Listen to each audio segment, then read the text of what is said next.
Bonjour, bonjour, bonjour, bienvenue sur Caramanchel Théa et merci beaucoup d'être là. Merci beaucoup de regarder mes vidéos, même si vous ne laissez pas de commentaires, même si vous ne likez pas tous, mais vous revenez. Donc ça me fait énormément plaisir et je pense que ça peut vous aider alors. Et c'est ça, voilà. On va commencer par l'heure. Donc hier, j'avais dit quoi? J'avais dit d'abord. Je pensais, on était hier mercredi, n'est-ce pas? Ouais, on était par là. Honnêtement, j'ai cru, mais je pense que j'ai cru parce que j'ai mal interprété une divergence. Donc j'ai cru qu'on allait avoir d'abord une petite hausse. Moi, je voyais, je sais pas. Par contre, ce qui s'est passé, c'est la baisse liée, à mon avis, à la divergence baissière qu'on avait identifiée sur le jour. Donc aujourd'hui, j'espère que vous ayez profité pour prendre des positions ici. Je me rappelle parfaitement que j'avais dit, en fait, on pourrait commencer à prendre des positions à partir de là. Étant donné que j'ai le sentiment, je ne sais pas le sentiment, mais étant donné le type de niveau, le type de divergence assez bullish qu'on a sur les time frames élevés, donc les 5 jours, la semaine, le mois, moi je suis parmi ceux et celles qui pensent qu'il y a encore on ne sait jamais, hein, mais c'est plus probable qu'il y ait encore une nouvelle hausse avant toute correction vraiment importante. Il faut se rappeler qu'on est en train de parler de Bitcoin, ce n'est pas le S&P. Et Bitcoin, lorsqu'on fait une correction, c'est entre 30 et 40% de baisse. On n'a pas eu ça. On n'a pas eu ça, on a eu dans les 20. Donc il y aura encore des baisses de 30 à 40%, disons de 35. Est-ce qu'on pourrait l'avoir d'ici? Probablement. Est-ce que je crois que c'est le plus probable? Évidemment pas, étant donné les divergences qu'on voit sur les time frames dont on a parlé tout à l'heure et dont on est en train de parler depuis quelques jours. Donc l'heure, aujourd'hui, nous dit que oui, on aurait bien fait probablement de prendre une position ici. Et une fois qu'on a dit ça, l'objectif reste notre résistance. Voilà. Est-ce qu'ici on va shorter? Oui, parce que c'est facile de gérer ça. On prendra, si on veut un short, on va faire notre stop loss juste au-dessus.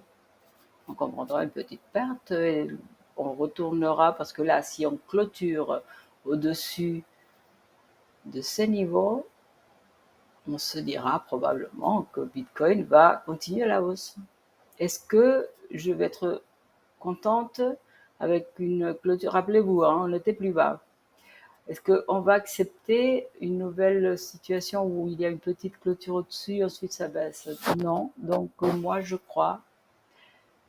Attendez, on va finir avec les indicateurs. Donc la volatilité qui monte avec le stochastique qui est bellement orienté à la hausse, l'RSI qui rentre en zone comment est-ce qu'on appelle ça, bullish, haussière. Ben oui, je dirais que c'est plus probable qu'on continue à monter. Ce que je voulais voir, c'est les 4 heures. Ici, la volatilité est moyenne, donc elle est redescendue et elle est en zone plutôt neutre, avec un RSI qui est quand même orienté à la hausse et qui commence à rentrer dans la zone bullish, et le stochastique qui vient de tourner à la hausse et qui a pas mal de marge. Donc, on va regarder ça. Est-ce que ça va maintenant remonter ou baisser? Si ça baisse avec un stochastique qui monte, on va se dire on va vraiment consolider. Si ça continue à monter, peut-être on va finalement retester les hauts. Donc ce que je voulais voir à plus long terme, c'est comment identifier, supposons qu'on a un long qu'on a ouvert ici ou probablement ici. L'heure, pour moi, n'est pas... Je crois qu'un 4 heures qui fermerait au-dessus de ce haut, ça commencerait à me donner des idées. Et je mettrais un stop loss ici. Et on continue. Voilà, ici, un peu plus bas, parce que vous avez tout le temps des mouvements de baisse qui sont très embêtants pour garder des positions longtemps. Mais oui, peut-être je ferai ça.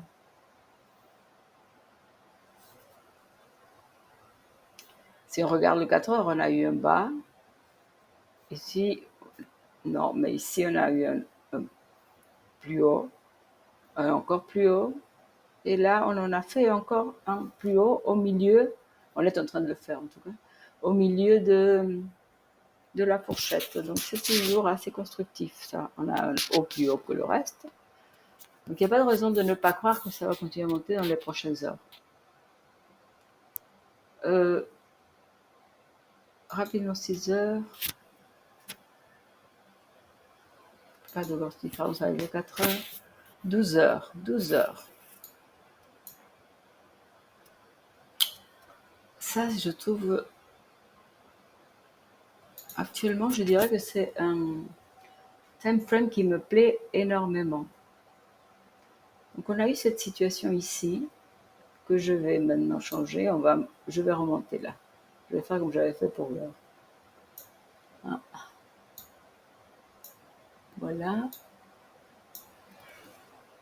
Et donc, évidemment, ça, ce serait plutôt ici. Non, là, je vais le mettre là, où on a le plus... Oh non, même pas. Le plus haut n'était pas celui-là, c'est intéressant. Notre plus haut a eu lieu là. Oups, voilà. 31 443. Donc, pour continuer à monter,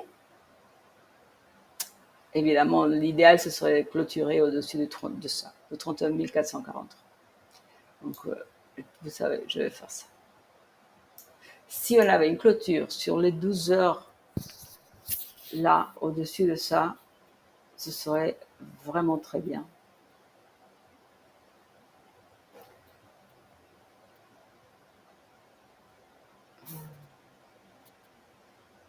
Et je pense que je vais marquer un support ici.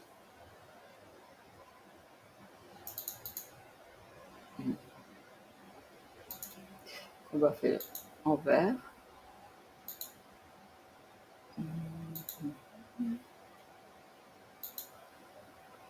Et 12 heures, n'est-ce pas?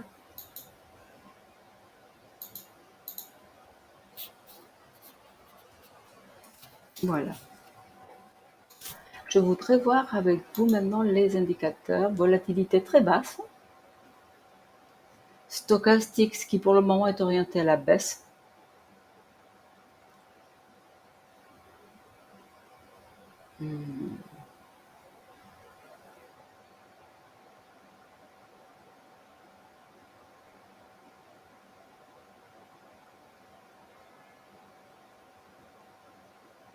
Laissez-moi réfléchir. Oh,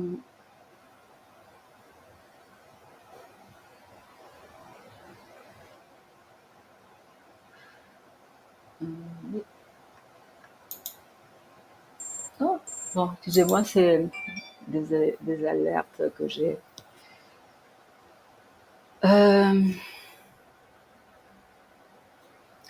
On pourrait probablement parler ici d'une bullish divergence. Voilà, c'est ça que je voulais m'assurer de bien regarder. Voilà. Oh mince. Et ça.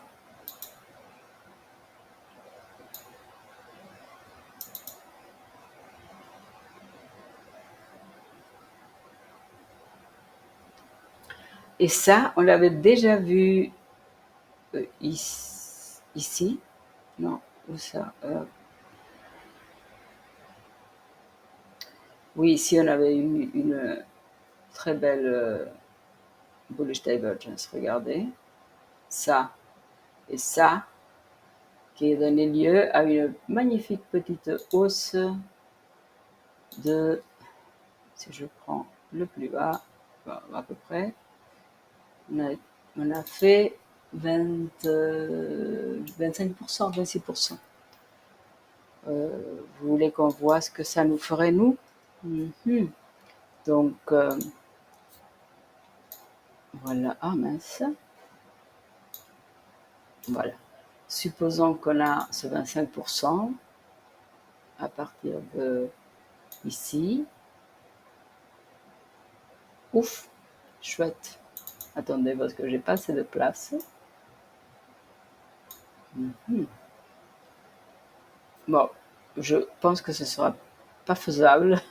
Enfin, ce serait vraiment le type de... Mais est-ce que c'est possible? Attendez, est-ce que j'ai mal mesuré ici? C'est pas possible, n'est-ce pas? De ça à ça. Ah ben non, c'est bien ça. 25%. Eh oui. Donc, si on allait vraiment à 25%, on serait là. Qui, qui est, depuis un bon moment, un target que les time frames plus longs nous montrent. Donc, bah, écoutez, voilà qui est très joli. Et donc, sur ça, on regarde le jour peut-être. Volatilité basse stochastique qui va, à la fin de la journée, probablement demain, peut reprendre la hausse. Ici, je pense que ça, c'est déjà joué. Ouais. Donc, bon, ça, on va le faire. On l'a fait sur les 12 heures. Et donc, on va le laisser sur les 12 heures.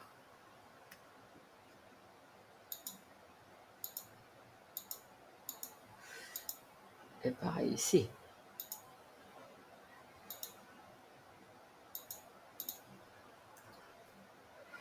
Donc voilà ce que je peux vous dire aujourd'hui, c'est ça.